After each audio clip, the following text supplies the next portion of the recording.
আসসালামু আলাইকুম।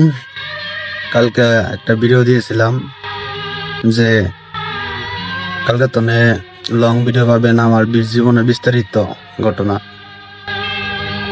তো কথা হলো, দুনিয়াতে মানুষ মরার পরে 11টা না 13টা আমল আমল নামাই যা, মানুষের কবরে আমল নামা যা। 1 নম্বর আমল নামা, নামাজ কালাম তো আছেই, মা বাপের দোয়াও আছে, তারপরে সন্তানের দোয়া, আরো অনেকে আছে। গাছ লাগাইতে গেলে ওই গাছের পোকামাকড় বা পাখি কোনো পঙ্খী যদি তার আমল নামাই নেকি উঠতে থাকে। রাস্তা করে দিয়ে গেলে, রাস্তাতে মানুষ চলাচল করলে আমল উঠতে থাকে।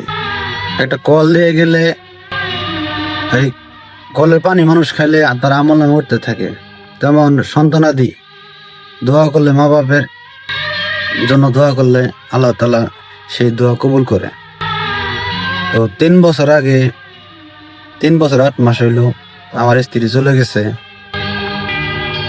3 বছর বাদে আমার শ্বশুর আমার বড় ছেলেরে নিয়ে তাদের বাসাত গেছিল, তাদের বাড়িতে গেছিল। যার পরে আমার সন্তানের শিখাই দেয়, আমার শাশুড়ি আমার শ্বশুর শিখাই দেয় যে আমার জন্যই বলে আর আমার মায়ের জন্য বলে তার মা চলে গেছে। তো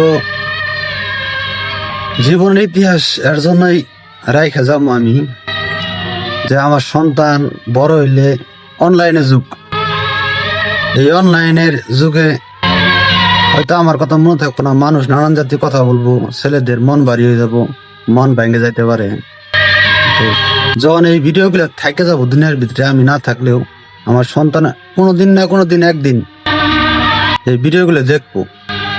দেখলে তখন বুঝতে পারবো না আমার বাপ সঠিক ছিল না আমার তার মা বা তার নানি নানা অসঠিক ছিল। তারা এই ভিডিওগুলো দেখলেই বুঝতে পারবো।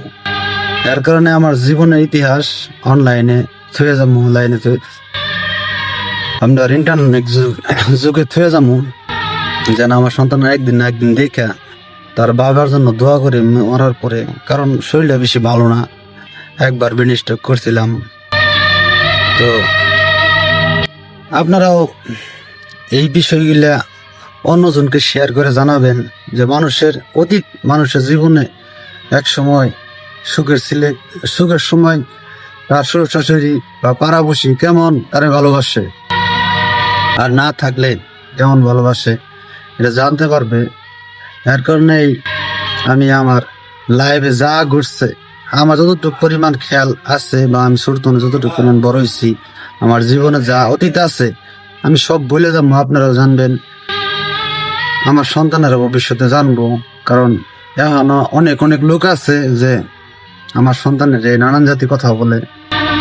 কারণ একটা পিতা সন্তান জন্ম দেয়, তার কাছে কোনো কিছু পাওয়ার আশায় না, তার মুহের দোয়ার আশায় মরার পরে তার সন্তান তার জন্য দোয়া করবে, তার মা বাবার জন্য দোয়া করবে, এই জন্য যত্ন করে বলে। এখন কোনো পিতা চায় না যে তার সন্তানের কামাই খা, ঠিক আছে।